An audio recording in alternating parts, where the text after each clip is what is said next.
Welcome to NarrativeNook where enchanted stories come to life. If you enjoy our stories, please subscribe, like and share to support our channel. Enjoy listening. Oh my gosh, they are so adorable together. Mr. Macmillan seems really into Miss Bella. Just look at the way he gazes at her. It's like he's trying to sweeten her up with his eyes. When are they getting hitched, for heaven's sake? I can't wait. Their excited chatter reached Romeo's ears. He offered a warm smile, lifting his eyes towards them. I'll make sure you guys get an invitation well in advance. The staff were gobsmacked, never imagining they'd score an invite to Romeo and Miss Bella's wedding. The joy was so sudden, they started cheering in excitement. Thank you, Mr. Macmillan. Mr. Macmillan, here's to a lifetime of happiness for you and Miss Bella, and may you be blessed with a family soon. Romeo looked towards Arabella with interest, his eyes all but asking, You hearing this? Mr. Macmillan and Miss Bella, wish you a love that's everlasting. May you two find joy and love eternal. To Mr. Macmillan and Miss Bella, may you grow old together in unwavering unity. Arabella suddenly felt as if she were about to walk down the aisle. Wasn't all this jubilation a bit premature? Thank you. Romeo accepted their well wishes with the grace and generosity of a true gentleman, his gaze returning to Arabella once again. The servants nearby were nearly swooning under his tender look. Who would have thought the usually stoic and cold Romeo had such a warm and gentle side? Miss Bella was the lucky one, destined to spend her life with such a handsome face doting on her. In the garden, Serena was running so fast she stumbled and fell to the ground. Martin rushed over to help her up. Serena, are you all right? Did you hurt yourself? Back off. Serena pushed him away, but her knee was in so much pain, she couldn't stand and had to sit on the grass, sulking on her own. Did you hurt your knee? Martin asked with concern. Let me have a look. I don't need your help. Serena. Seeing her turn her face away, refusing to look at him, he went ahead and scooped her into his arms. What are you doing, Martin? Put me down. The ground is cold and damp. You could catch a cold. Martin carried her to a nearby swing seat and gently set her down, insisting, Wait here and don't move. I'll be right back. He went back to the house, grabbed a first aid kit from a servant, and returned promptly. Serena watched him kneel down and start to roll up her pants. Martin. What's with all these bruises? Martin worked quickly and noticed the marks on her shin and knee. How did you get all banged up? When did this happen? Why didn't you tell me? It's none of your business. You're my girlfriend. If it's not my business, then whose is it? The thought that she had gone out with him today carrying all those bruises made Martin's heart ache and sorrow fill him. Did you fall by yourself, or is there something else going on? Has anyone been giving you trouble? Serena sat in silence, a storm of emotions brewing within her. Serena. Martin, noticing her reluctance to speak, simply opened the first aid kit and began to tend to her wounds. As Serena watched his concerned and earnest expression, she couldn't help but retract her foot. You know now, I'm not the Collins heiress. Why are you still here? You can leave. Stay still, Martin said, gently pulling her foot back into place and resuming his work. I don't deserve you, Mr. Martin, didn't you hear me? Go away. Martin paused in his ministrations and looked up, meeting the gaze of the girl perched on the swing chair. Having second thoughts? Serena was taken aback. Did I disappoint you today? Is that it? She averted her gaze, confused. Why did Martin always seem to wear his heart on his sleeve, his eyes betraying a wounded forbearance that made her feel unsettled? I'm saying that I'm not the Collins heiress. It has nothing to do with how you acted today. So what? Martin continued treating her wounds, more concerned about the small cut on her foot than her lineage. Serena was surprised. Seeing Martin so focused on her insignificant injury, she couldn't help but question, Don't you understand? I'm not a true Collins. I was switched at birth. My real background is probably very ordinary. I'm not good enough for you, Martin. It's not for you or anyone else to decide who is worthy, Martin said softly, all the while carefully applying medicine to her wounds. If I say you are worthy, then you are. I like you, Serena, not your status. But your family will never agree. Martin had not expected her to think so far ahead. He looked up, his voice gentle. I'll take care of my family. Serena was shocked. Even knowing her true birthright, Martin was surprisingly unfazed. She had thought that once he learned the truth, he would choose a well-matched heiress and break up with her. Just then, Martin's phone rang. He finished treating the last bruise and picked up the call. Martin, you're such a jerk. Skipping Grandpa's birthday for some drama queen. Diana's angry voice blasted through the phone. I'll apologize to him when I get back, Martin replied calmly. What time is it now? By the time you get back, Grandpa will be asleep. Don't forget how many eyes in the Cooper family are watching you. Grandpa doesn't just have you for a grandkid. You not showing up tonight just gives those other relatives more to talk about. Mom's livid. Diana on the other end was fuming, disappointed and frustrated. Martin, don't think that just because your career is looking up, you can stand up to them. You know they're tough cookies. You were Grandpa and Dad's pride and joy, and tonight you let them both down. I'll explain it to them tomorrow. Explain what? That you went all out for a drama queen with a private venue, a sea of flowers, and then got chewed out in public. Were you there? Martin was surprised. If I hadn't seen it with my own eyes, I wouldn't believe such behavior came from a Collins. Such poor manners. Martin frowned slightly, not wanting Serena to overhear this. We'll talk when I get back. Diana couldn't believe her brother hung up on her. It must be that drama queen's influence. She couldn't keep this to herself any longer. If she couldn't handle her brother, it was time for their parents to step in. They couldn't let Martin make another mistake. The Cooper family was going through a rough patch, and Diana's younger brother, the one most capable of turning the tide, simply couldn't afford to drop the ball now. Martin pocketed his phone and lifted his gaze, a gentle concern in his eyes. Are you hurt anywhere else? Did you injure your hands? In that moment, Serena felt a rush of emotion. For a split second, she thought the boy before her wasn't half bad. He seemed genuinely caring. No, I'm fine. Serena averted her gaze, avoiding his eyes. If you've got stuff to do, you can go. Don't worry about me. I'll stay a bit longer. Martin sat beside her, looking at her tenderly. You haven't told me how you got hurt. It was snowy, the pavement was slippery, and I just fell. She didn't dare mention that it was her clumsiness that had caused her grandpa to fall. Where did you fall? Martin asked with concern. In the garden. Was it yesterday? Today. Then it clicked for Martin. So you were feeling down and wanted to get out? Is that why you asked me to hang out? No wonder she had reached out. It was because she was in pain, felt wronged, and wanted someone to be there with her. Martin rebuked himself. I didn't know you were hurt, and I had you walking so much today, through the lavender fields, by the Emerald Tower, and even when we left Luminescent Brook to walk to the parking lot. If I had known, I would have carried you. You dare. Serena warned with a playful smile. For some unknown reason, knowing that Martin didn't despise her brought a sweet sensation to her heart. Take a good rest at home tomorrow. Martin didn't want her walking too much, especially since her knee was scraped. But at the mention of staying home, Serena suddenly became petulant. If you don't want to see me, just say it. Why beat around the bush?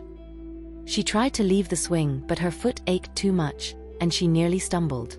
Martin quickly steadied her. You've got it all wrong, I just don't want you to overexert yourself. So you do mind, don't you? Serena pushed him away, angry. Martin was confused. If you don't want to be together, just say it. Why make excuses? Martin finally grasped her point. I've told you, your background doesn't matter to me. What's important is having you by my side. If you don't believe me, tomorrow I'll plan a date where we don't have to walk, okay? Serena couldn't help but smirk. Who wants to date you? Besides, is there even such a thing as a date without walking? When Serena smiled, Martin's tension eased, and he chuckled along. There is. I'll take care of tomorrow's plans, and I promise it won't be disappointing like today. Serena, moved by his sincerity, lightened up and smiled. I'm done talking to you. I need to go to sleep. I'll take you." Without hesitation, Martin swept her into a romantic bridal carry. As Serena observed his profile, she realized he might not have Romeo's looks, but he wasn't too shabby either. Smooth skin, a jawline with a chiseled contour, eyes clear and bright. Had she been too hard on him before, constantly comparing him to Romeo? In truth, he was already far more exceptional than his peers. But before she could entertain this thought for more than half a minute, Serena caught sight of Romeo pinning Arabella against a tree in a passionate embrace. That domineering yet fiery demeanor was the ideal partner she had envisioned. Romeo was the very definition of a dashing enigma, carrying an air of aristocratic grace and a touch of aloofness that seemed etched into his very being. When his gaze fell upon strangers, it held an untamed wildness paired with a lofty indifference. Yet, when he looked upon the one he cherished, his eyes softened into a tender caress. This stark contrast had Serena utterly captivated. She relished Romeo's icy dominance, his powerful aura that seemed to tower above the rest, his statuesque figure, and his impeccably handsome features. Everything about Romeo was an object of her affection. In comparison, Martin seemed so utterly ordinary. In that moment, Serena found herself a touch envious of Arabella, who was the recipient of Romeo's fervent kisses, his intense affection. Before Romeo's lips could tire, Arabella's phone buzzed to life, his eyes lingering with a hint of desire yet to be sated. It was her grandmother calling. "Bella, your uncle is driving me up the wall. I can't talk sense into him." Belinda's voice came through the phone, laden with complaint. "You deal with him." Arabella tried to suppress a chuckle, but before she could offer a few soothing words, she heard Sampson's resigned voice, "Bella." "Uncle Sampson," Arabella replied with a light laugh, "are you stirring up trouble with Grandma again?" "She wants to visit your grandpa, but I'm swamped with work and can't spare the time." Sampson's explanation was cut short by Belinda's irritated interjection. "When are you ever not busy? May can take me. I can't wait for you forever." The mention of her grandmother's impatience brought a smile to Arabella's face. "I'd like to see Dad too. Let me wrap up some things here, and we'll go together." "I don't need you to come with me. Bella said I'm well enough to travel on my own, didn't you, dear?" Belinda pulled her granddaughter into the conversation, asserting, "She even said a long-haul flight wouldn't be an issue for me." Sampson immediately saw through the ruse. Bella would never say something so irresponsible. "Can you just wait a few days for me?" As the mother-son duo continued their debate, Arabella intervened with a laugh. "I think Grandma's idea is sound. With May for company and using the family jet to land directly at the estate's airstrip, it's quite safe. Still, I worry about her health. I've looked at Grandma's recovery stats recently. A trip won't hurt her." "Did you hear that? Bella says it's fine." Belinda's voice was tinged with irrepressible joy. "May, start packing." Bella gave the green light. Sampson, realizing her determination, resignedly said to Arabella, "This means you'll have to look after both of them." He worried that if his parents caught even a minor cold, it would all fall on Arabella's shoulders. Others might help with simple tasks, but none would take the burden of acupuncture or surgery.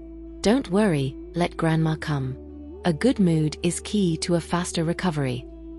Assured by her words, Sampson replied with a laugh, "All right, I'll listen to you. And how's Bard? Has he been treating you well?" Arabella smiled back. "Uncle Bard and Aunt Eunice have been wonderful. But when are you going to give me a new aunt, dear uncle?" "You too, with the matchmaking." Sampson chuckled. "You'd do better to pay attention to those closer to you." "You mean Romeo?" Arabella looked up at the young man before her. Romeo, ever doting and curious, leaned in closer, his handsome face inches from hers, eager to catch the words floating from her phone. "The Macmillan lad is quite the catch. I'm looking forward to raising a glass at your wedding someday soon." Romeo's eyes softened as he gazed at the girl before him, her long eyelashes framing her bright, smiling eyes. "Uncle Sampson, Romeo and I are also looking forward to celebrating your big day," Arabella interjected before he could respond. "But enough about that for now, I've got to run." Sampson chuckled, turning to his excited mother, who was already busy packing for tomorrow's trip. It was clear that it had been a long while since she'd been this happy. "Is Grandma coming over tomorrow?" Romeo asked quietly after they had hung up. "Yeah, she should be here by noon," Arabella put her phone away. "It's getting late, you should head back." "You're kicking me out already?" Romeo feigned disappointment, knowing that once Grandma arrived, it might be hard to spend time with Arabella. He wondered when they would see each other next. "Who knows? Maybe Grandma will want to see you tomorrow and we'll meet up again," Arabella reassured him, seemingly reading his thoughts. "What does Grandma like?"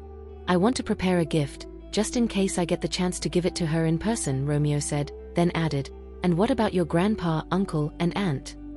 Trying to charm the whole family in one go?"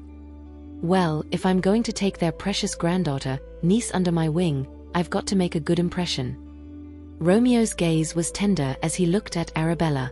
From her room, Serena watched through the gap in the curtains as Romeo held Arabella in a lingering embrace, his hands refusing to leave her for even a second. He seemed so enamored with her. A pang of envy struck Serena. She wondered what magic Arabella had cast to hold Romeo's heart so firmly. If only Arabella would share her secret. Meanwhile, Romeo walked Arabella back towards the main house. As they strolled, Arabella's gaze lifted to the branches above, and whatever she said made Romeo crouch down so she could sit atop his shoulders and reach for the blossoms. Serena was stunned. A man of Romeo's stature, allowing a girl to perch on his shoulders. Arabella plucked a small branch of blossoms, several flowers adorning it, and softly asked to be let down. "If it's pretty, take more," Romeo indulged her. "If you like, we can plant some in our future home." Arabella laughed. "Are you talking about Moon Villa or Bella Villa?" "Whichever you want. If you like Moon Villa, we'll plant them there. If you prefer Bella Villa, then there. But if you don't like either, then we'll find a new place, as long as you love it," she finished his thought. "That's right. Now, let me help you down. Is it uncomfortable?" "I just want to get down." Romeo crouched to let her off. "Take it easy." Once on the ground, Arabella's hand was once again clasped in his as they continued their walk, fading from Serena's sight. In just half a year, their relationship had grown so close, so intimate. Jealousy seethed within Serena. Without Arabella, maybe Romeo would have taken a liking to her. She even believed she could win him over. "All right, you head on back now." Arabella was well aware that Romeo had a few loose ends to tie up in Dawnstar, and he had already taken time out of his busy day to be with her. The poor guy hadn't had a moment's rest. "Get some sleep early, all right? And call me any time," Romeo said, his eyes brimming with reluctance. He leaned in, his lips lingering on hers for a while before he whispered softly, "I'll text you when I get home." "Sure, drive safe and take it slow," Arabella urged, her gaze lingering on him longer than she intended. "Just be careful, okay? You care about me now." The satisfaction in Romeo's eyes was undeniable. It seemed his long-held affection was finally being reciprocated. After he left, several of the household staff quickly surrounded Arabella, effectively blocking her path. "Miss Bella, I'm just dying to know. What's it like dating the one and only Romeo? How on earth did you manage to snag him? Spill the beans, will you? You've got us all curious. What did you do to make him so utterly devoted to you? You must have some secret." "Oh, Mr. Macmillan." They certainly hadn't expected Romeo to come back, and the staff quickly ducked their heads and stepped back. Romeo was surprised to find the staff so close to Arabella, and even more surprised to see the warmth in her eyes when they surrounded her. He remembered when he first met her, she rarely showed such a tender side. She was always so cool and detached. Had she changed, or had he just never really known her? "I just remembered, I have a gift for you that I haven't given yet." Romeo pulled out a small box from his coat pocket. The staff peeked curiously. It was a small, square box, about the size of a palm. Could it be that Mr. Macmillan was going to propose? With that thought, their faces lit up with knowing grins, wondering if Miss Bella would say yes right then and there. Inside the box, Arabella found a chocolate molded into the shape of the Emerald Tower, with "I love you" inscribed on it. The staff craned their necks to see that it wasn't a ring, but the declaration of love on the chocolate made them giggle even more. Romeo sure knew how to play the romance card. "When did you buy this?" Arabella was surprised. He seemed to have a magic touch, always pulling out gifts from thin air. "I had it custom-made in advance. Not too shabby, right? I thought you'd like it," Romeo said, and without a second glance at the others, tenderly stroked her hair. "I'll head back now." "Yeah, okay." Arabella watched him walk away. Now Mr. Macmillan won't be popping back unexpectedly, right?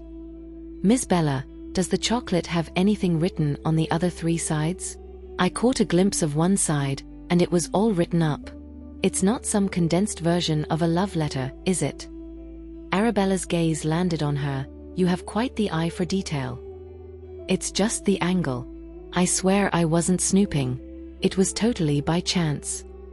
The staff were eager to gossip more, but then Arabella asked, "Do we have any spare vases?" In her other hand, she held a sprig of blossom. Several pure white flowers bloomed on the branch, looking particularly fresh and elegant. "Of course. Mrs. Griffith loves flowers. We've got vases of all sorts." One of the staff hurried off to fetch one for her. Arabella took the vase to her room, filled it with water, and placed the blossoms inside. Her eyes softened as she admired them.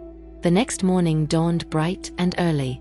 Serena was the first to rise, her morning stillness interrupted by the sight of a maid tidying up the room.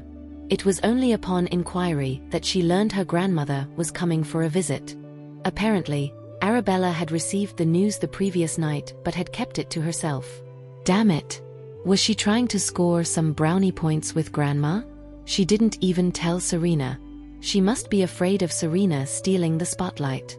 Serena's teeth were practically itching with irritation. She checked the opening hours of the nearby luxury shopping haven, which opened at 10 a.m. After gobbling down some breakfast and grabbing the credit card Martin had given her, she hurried out the door. The street was an upscale avenue that had developed more recently. It didn't have the renown of the most luxury street in the world, but it boasted all the luxury brands one could wish for. By the time Serena arrived, it was already 10:30 a.m. The first store to catch her eye was QY, a towering 3-story fashion temple with an impressive facade that screamed high aesthetics and status.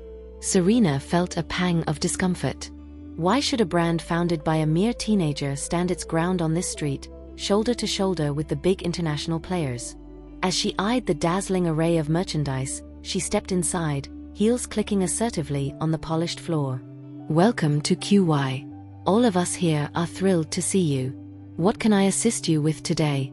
"My name is Jessie, your personal shopping assistant," Jessie greeted with a polite bow, at a 45-degree angle. Hearing the arrival of a customer, the other sales associates also turned and bowed in Serena's direction, creating a welcoming atmosphere. But to Serena, this was nothing more than a ploy by QY to get customers to open their wallets, a far cry from sophistication. She asked haughtily, "Where's the most expensive section?" At her words, a few of the other shoppers turned their gazes towards her. Jessie replied with a smile, "Right this way, please. Our priciest collections are inside. There are 3 sections, women's to the left, men's to the right, and lifestyle in the center." Serena headed to the women's section, her eyes lighting up at the sight of exquisite dresses, stunning heels, and uniquely designed handbags. She could hardly believe it and asked incredulously, "Were all of these designed by your in-house designers?" "Every item here is the brainchild of our founder, Queen Abby. There's no other hand in their creation," Jessie informed her. "And QY specializes in uniqueness, with only 1 piece per design. Can your founder handle all that designing?" Serena's tone was skeptical and even slightly disrespectful. Jessie maintained a polite smile. "Our founder is incredibly gifted. Inspiration flows abundantly, so it's not a problem." Are they really all her creations? Doubt still lingered in Serena's mind. Take Arabella's dual role as Melody and the Miracle Doctor, for instance. She had to compose music, heal the sick, study, and still found time to flit about in front of her. Where did Arabella find all the time? "Yes," Jessie responded courteously, "all designs are indeed personally crafted by our founder, guaranteed authentic." A mix of awe and envy seeped into Serena as her fingers grazed over one dress after another, each design striking a chord with her, making her itch to swipe the card and take them all home. But then she remembered that these were Arabella's creations.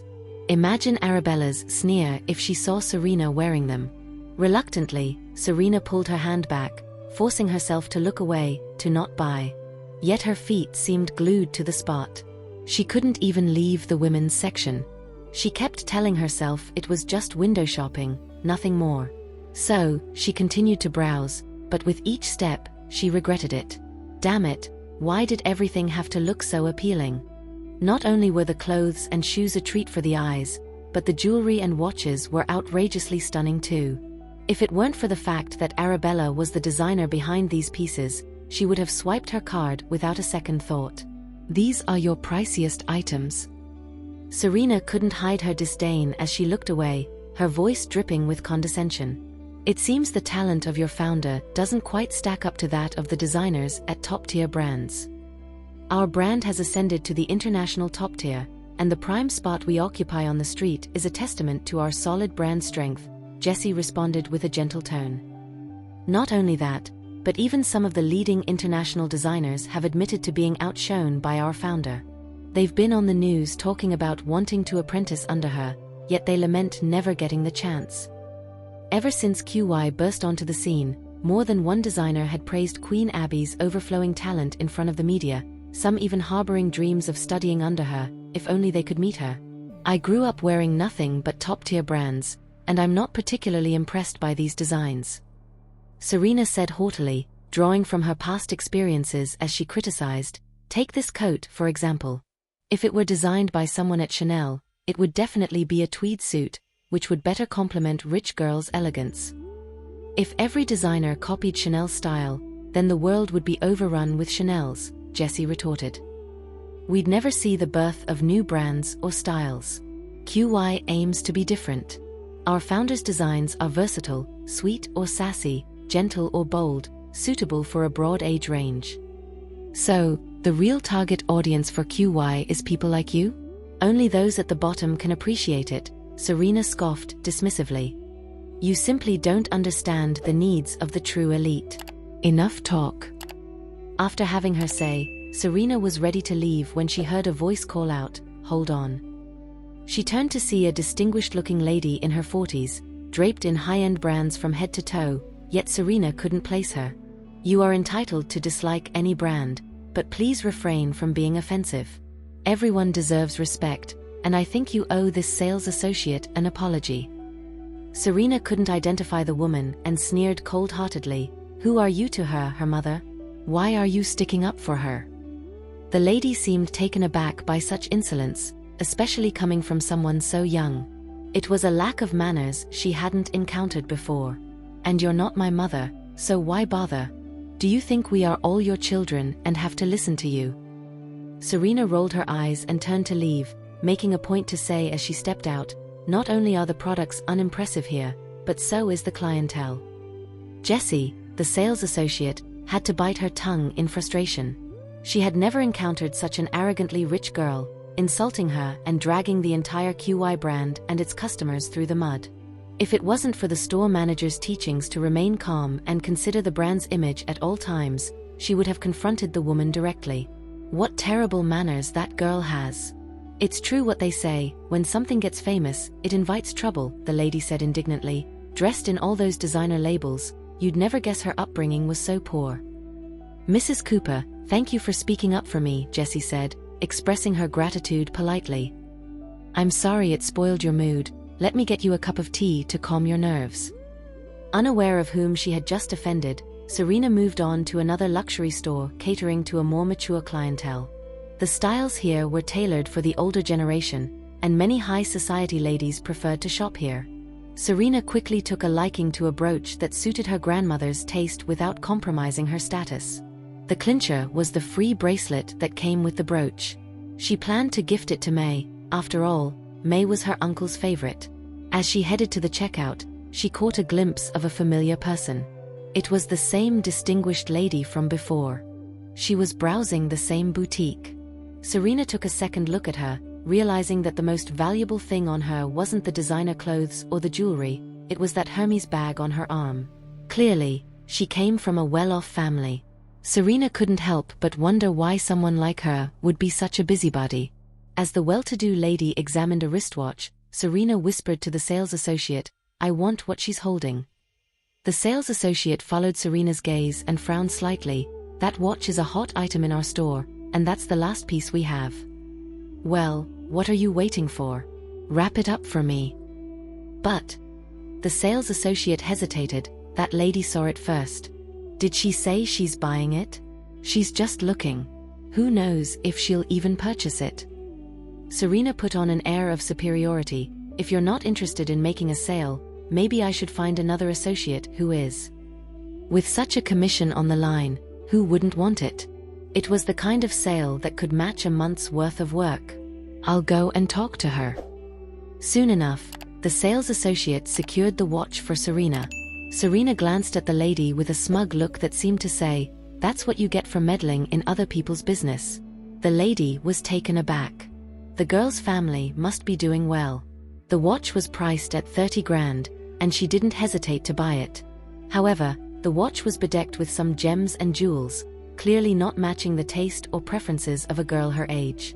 Was this girl competing with her on purpose? Just because of their earlier encounter? After that, anything the lady showed interest in, the girl would snatch away. Initially, Florence simply thought the girl came from a wealthy family and could buy anything she fancied. But then, she saw the girl pull out a familiar-looking gold card.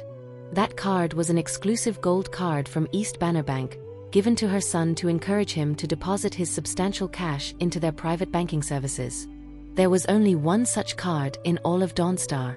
Why did this girl have it? Could it be? Was this girl her son's girlfriend? He had a girlfriend? When did this happen, and how did she not know about it? Lost in her thoughts, Florence was stunned, struggling to believe it. Serena snatched quite a few items and on her way out, she cast a mocking glance at Florence. "If you can't afford it, don't window shop. Picking and choosing like that, you'd think we were at a farmer's market. You look like some old lady haggling over onions." Florence watched as Serena prepared to leave and quickly asked, "Is that gold card really yours?" "What's it to you?" Serena replied with a scowl. "I recognize that card. There's only one in all of Dawnstar, and it's not yours." Hearing this, Serena gave the lady a second look, her features unfamiliar, then snapped, "None of your business." As Florence watched Serena strut away in her heels, she all but confirmed the card didn't belong to her. Could it really belong to her son? When did her son start dating this girl? And this girl's so rude and uncultured. She had to get to the bottom of this.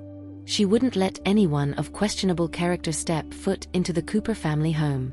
The Cooper family was in the midst of turbulent times, and if this girl really was her son's girlfriend, Florence would be the first to object.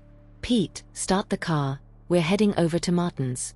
Meanwhile, after Serena finished her shopping spree, she soon learned that her grandmother's plane had landed at the apron, and the household staff had all gone to welcome her.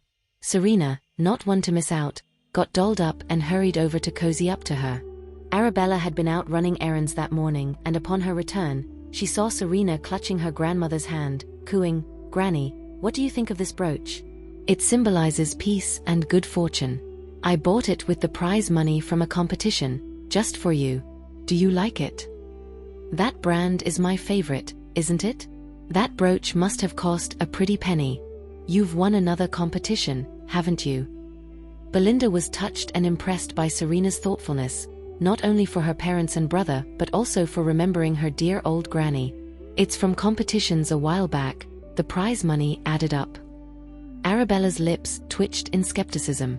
What competitions could possibly accumulate enough to afford a KCY brooch? The lies didn't even seem to require preparation. Just as she was about to enter the house, she heard Serena say, "May, this is for you." May was a favored servant by Sampson's side and someone Belinda trusted implicitly, sharp and savvy. But ever since Serena posted on Facebook, flaunting gifts she'd received, including calligraphy from the master artist Labella, she'd mentioned everyone who gave her a gift, parents, brother, etc., except for her own sister, Arabella. So May didn't think too highly of her. Serena had accepted Arabella's gift but only seemed interested in showing off its value, not in letting people know the real relationship between her and Arabella, which felt rather calculating. "Serena, I appreciate the thought," May declined gently, "but this bracelet is quite expensive, and I'd be uneasy accepting it. Please take it back." "What's wrong? Don't like the style?" Serena knew May was close to Arabella. Was her refusal a way of taking a stand? Did she only recognize Arabella as her mistress? The thought made Serena uncomfortable. Could Arabella be bribing May on the side? "It's not about the style. Madam, you know me best, please speak for me," May implored, turning to the matriarch for support. Belinda beamed warmly. "You know May's character. If you give her such an expensive gift, she won't be able to sleep at night, feeling guilty. Put it away. It's enough that May knows you thought of her." For listening. If you have enjoyed this story, please like and share so others can see it too. Also hit the subscription button and notification bell so you can be notified on our next release. Thank you for your support. God bless you.